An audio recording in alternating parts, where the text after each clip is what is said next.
क्या आपने कभी ठंडी हवा में डर महसूस किया है?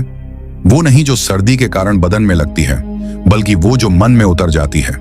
2025 की सर्दियां शायद वैसी ही होंगी। हवा में कुछ अजीब है, जैसे वह कोई संदेश लेकर आई हो। लोग कह रहे हैं मौसम बदल रहा है, लेकिन सच्चाई यह है कि अब मौसम नहीं, जमाना बदल रहा है। इस बार की ठंड जल्दी शुरू हो गई। अक्टूबर के महीने में ही सर्द झोंके चलने लगे। पहाड़ों पर बर्फ समय से पहले गिरने लगी। आसमान साफ नहीं, फीका नीला और बेचैन दिखता है। दिन में भी धूप में वो गर्मी नहीं जो पहले होती थी। सुबहें अब और ज्यादा चुप हैं, जैसे धरती खुद किसी सोच में डूबी हो। वैज्ञानिक इसे क्लाइमेट शिफ्ट कह रहे हैं, पर पुराने ग्रंथों में इसे काल का परिवर्तन कहा गया है। अच्युतानंद जी ने भविष्य मालिका में लिखा था, जब सर्दी समय से पहले आए और सूरज का ताप कम हो जाए, समझ लेना कि कलयुग अपने चरम पर है। और आज वही हो रहा है। हर दिन ठंड बढ़ रही है। हवाएं सूखी नहीं, भारी हैं, जैसे उनमें कोई अदृश्य बोझ हो। उत्तर भारत के गांवों में लोग कह रहे हैं कि इस बार ठंड कुछ अलग है। खेतों की मिट्टी में नमी नहीं टिकती। सूरज उगता तो है, पर जैसे बिना जान के। जानवर भी असहज हैं। पक्षी अपने बसेरों से देर तक बाहर नहीं निकलते। सर्दियों का यह मंजर खूबसूरत नहीं, डरा देने वाला है। पर बात सिर्फ ठंड की नहीं है, साथ साथ तूफान भी बढ़ रहे हैं। बंगाल की खाड़ी से लेकर अरब सागर तक ऐसे चक्रवात बन रहे हैं जो पहले कभी नहीं बने। मौसम विभाग नाम दे रहा है मिचोंग, रेमल, हुदहुद, पर असल में यह सब चेतावनी है। समुद्र का तापमान असामान्य हो गया है। ठंडी हवाएं और गर्म समुद्री परतें टकरा रही हैं, और यही टकराहट अब इंसान की जिंदगी को झकझोर रही है। कभी तटीय इलाकों में पानी घुस जाता है, कभी बर्फीली आंधी मैदानी इलाकों तक पहुंच जाती है। लोग पूछते हैं, ये सब क्यों हो रहा है? जवाब सीधा है, क्योंकि हमने प्रकृति से लिया सब कुछ, पर लौट आया कुछ नहीं। याद है जब हम छोटे थे तो सर्दियां सुहानी लगती थी। लकड़ी के चूल्हे पर माँ रोटी सेंकती थी। अंगीठी की गर्मी में दादी कहानियां सुनाती थी। वो सर्दी शरीर को ठंडक देती थी, पर दिल को गर्माहट। अब वो सब गायब है। अब ठंड रजाई में भी चुभती है, क्योंकि सर्दी बदल गई है, और शायद इंसान भी। लोग अब मौसम को दोष देते हैं, लेकिन सच्चाई यह है कि दोष हमारा है। हमने जंगल काटे, नदियों को गंदा किया, हवा में झर भरा, और अब वही झर बर्फ के टुकड़ों में जमकर वापस आ रहा है। 2025 की सर्दी केवल शरीर को नहीं, आत्मा को भी कंपा देगी। कई गांवों में कुएं सूख रहे हैं, तालाब जम रहे हैं, शहरों में बिजली बार बार कट रही है, अस्पतालों में ठंड से बीमार लोगों की भीड़ है। यह सब केवल मौसम नहीं, एक चेतावनी है। भविष्य मालिका के शब्दों में, जब इंसान अपने कर्म भूल जाएगा, प्रकृति उसे याद दिलाएगी। यह ठंड हमें याद दिला रही है कि गर्मी सिर्फ सूरज में नहीं, हमारे दिलों में थी। जब रिश्ते ठंडे पड़ते हैं तो मौसम भी असर दिखाता है। इस बार शायद यही हो रहा है। इंसान ने इंसानियत से मुंह मोड़ लिया है, इसलिए ठंडी हवाएं इतनी बेरहम हो गई हैं। शाम के वक्त जब सूरज ढलता है तो लगता है जैसे धरती थक गई हो। धुंध इतनी गहरी होती है कि सड़कों पर लोग एक दूसरे को पहचान नहीं पाते। हवा में एक डर है जो हर घर की दीवारों तक पहुंच चुका है। बच्चों को सर्दी से नहीं, अंधेरे से डर लगने लगा है। बुजुर्गों को लगता है जैसे यह ठंड कोई कहानी नहीं, भविष्य का इशारा है। ये वही पल हैं जब इंसान को ठहर कर सोचना चाहिए, क्या यह सिर्फ मौसम है या समय का आईना? क्योंकि जब धरती कांपती है, हवा गरजती है और पानी उफनता है, तो समझना चाहिए कि ईश्वर कुछ कहना चाहता है। 2025 की सर्दियां शायद वही समय होंगी जब प्रकृति बोल उठेगी और हम चुप रह जाएंगे। दिसंबर 2025 की सुबहें अब पहले जैसी नहीं रही। सूरज उगता है, पर उसका उजाला अब गर्म नहीं लगता। धूप में भी ठंडक है, जैसे सूरज थक गया हो। हवा में एक अजीब भारीपन है, जैसे उसमें कोई अनदेखा डर मिला हो। लोग कहते हैं कि यह मौसम का बदलना है, पर पुराने लोग जानते हैं, जब प्रकृति का मिजाज इस तरह बदलता है तो समझो कि समय कोई संकेत दे रहा है। हर जगह सन्नाटा है, सड़कें खाली, पेड़ झुके हुए, और आसमान में लगातार घूमते बादल। कहीं से किसी बर्फीले तूफान की खबर आती है तो कहीं समुद्र किनारे चक्रवात उठता है। लगता है जैसे पूरी धरती बेचैन हो गई है। पहले ये सब घटनाएं सालों में एक बार होती थीं, अब हर कुछ हफ्तों में। एक तूफान जाता नहीं कि दूसरा तैयार खड़ा होता है। बंगाल की खाड़ी से उठने वाले ये चक्रवात अब जैसे भारत के हर कोने को छूने लगे हैं। अरब सागर जो कभी शांत माना जाता था, अब वहां भी उफान है। लोग कहते हैं ये सब जलवायु परिवर्तन है, लेकिन सवाल यह है कि यह परिवर्तन किसने किया? धरती ने? नहीं, हमने हवा में झर भरा, पानी को गंदा किया, जंगल काटे, और अब जब प्रकृति जवाब दे रही है तो हमें डर लग रहा है। ये डर किसी और का नहीं, हमारे अपने कर्मों का है। भविष्य मालिका में लिखा है, जब मनुष्य अपने ही बनाए वातावरण में घुटने लगेगा तब समझो कि समय पूरा हो चुका है। शायद वही समय आ गया है। अब ठंड सिर्फ शरीर को नहीं, आत्मा को भी जमा रही है। लोग घरों में बंद हैं, लेकिन उस बंद कमरे में भी अकेलापन पिघलने नहीं देता।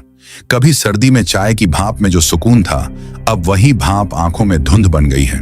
लोग पहले ठंड में भी बाहर निकलते थे, धूप सेंकते थे, पड़ोसी से बातें करते थे। अब सब मोबाइल की स्क्रीन के पीछे हैं।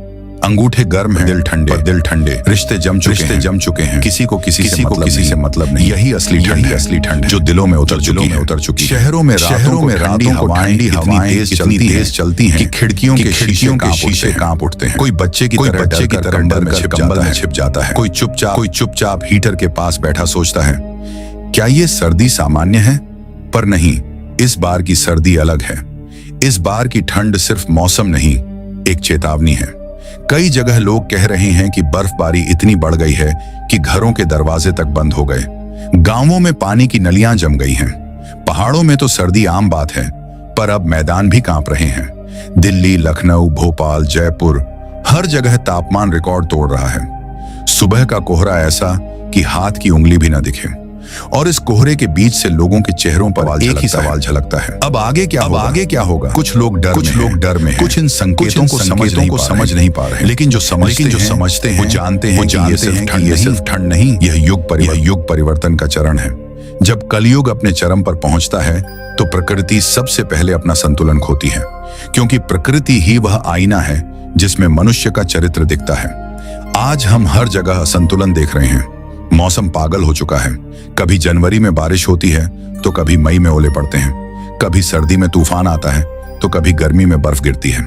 ये सब संकेत हैं कि पृथ्वी अब हमसे कह रही है, रुको, संभलो और लौट आओ। लोग कहते हैं कि ये सब वैज्ञानिक कारण हैं, पर विज्ञान भी तो प्रकृति का ही एक हिस्सा है। अच्युतानंद जी ने लिखा था, जब मनुष्य अपने विज्ञान पर अभिमान करेगा तब प्रकृति उसे उसी विज्ञान से सबक सिखाएगी। आज वही हो रहा है। हमारी मशीनें जो हमें सुरक्षा देती थीं, अब ठंड में काम करना बंद कर रही हैं। बिजली के खंभे बर्फ से ढक गए हैं, ट्रेनें रुक गई हैं, मोबाइल नेटवर्क गायब हैं, और इंसान जो खुद को सबसे शक्तिशाली मानता था, वो एक छोटी सी ठंडी हवा के सामने बेबस खड़ा है। यह ठंड हमारी सीमाओं की याद दिला रही है। हमें बता रही है कि हमने जो समझा था विकास, वो शायद विनाश था। हमने धरती से इतना लिया कि अब वह थक चुकी है, और जब मां थकती है तो पहले प्यार से समझाती है, फिर सख्त हो जाती है। 2025 की ये सर्दी उसी सख्ती का रूप है। ये हमें रोकने आई है। ये हमें सोचने पर मजबूर कर रही है कि आखिर हमने क्या बना दिया है इस दुनिया का। बच्चों के पास खेलने की मिट्टी नहीं बची, किसानों के पास काम की जमीन नहीं, और मजदूरों के पास रहने का घर नहीं। ठंड के मौसम में कोई फुटपाथ पर ठिठुर रहा है, कोई अस्पताल में ऑक्सीजन ढूंढ रहा है। हम सब एक दूसरे को दोष दे रहे हैं, लेकिन सच में दोषी तो हम सब हैं। रात को जब आसमान की ओर देखो तो अब तारे भी साफ नहीं दिखते। धुंध ने उन्हें ढंक लिया है। शायद वो तारे भी अब धरती से नाराज हैं, और इस नाराजगी का असर हर इंसान के जीवन पर पड़ रहा है। इस बार की ठंड हमारी आदतें नहीं बदलेगी, ये हमारी सोच बदल देगी। लेकिन हर डर में एक उम्मीद भी छिपी होती है। यही प्रकृति का नियम है। सबसे लंबी रात के बाद सबसे उजली सुबह आती है। इस ठंड के बाद भी एक नया बसंत आएगा, लेकिन सवाल यह है कि क्या हम उस बसंत तक पहुंच पाएंगे या बीच रास्ते में ठिठक जाएंगे। हमें अब यह समझना होगा कि धरती को हीटर से नहीं, इंसानियत से गर्म किया जा सकता है। अगर हम किसी ठंड में ठिठुरते आदमी को कंबल दे दें तो धरती थोड़ी नरम हो जाती है। अगर हम किसी भूखे को रोटी खिला दें तो आसमान थोड़ा साफ हो जाता है, और अगर हम किसी पेड़ को काटने के बजाय उसे सींच दें तो हवा थोड़ी कम चुभती है। यही असली उपाय है इस ठंड का। भविष्य मालिका कहती है, जब मानव अपने भीतर की ठंड को पिघलाना सीख जाएगा तब युग परिवर्तन होगा। इसका मतलब यह नहीं कि कोई चमत्कार होगा, इसका मतलब है कि इंसान फिर से इंसान बन जाएगा। 2025 की सर्दी हमें यह मौका दे रही है, डरने का नहीं, जागने का।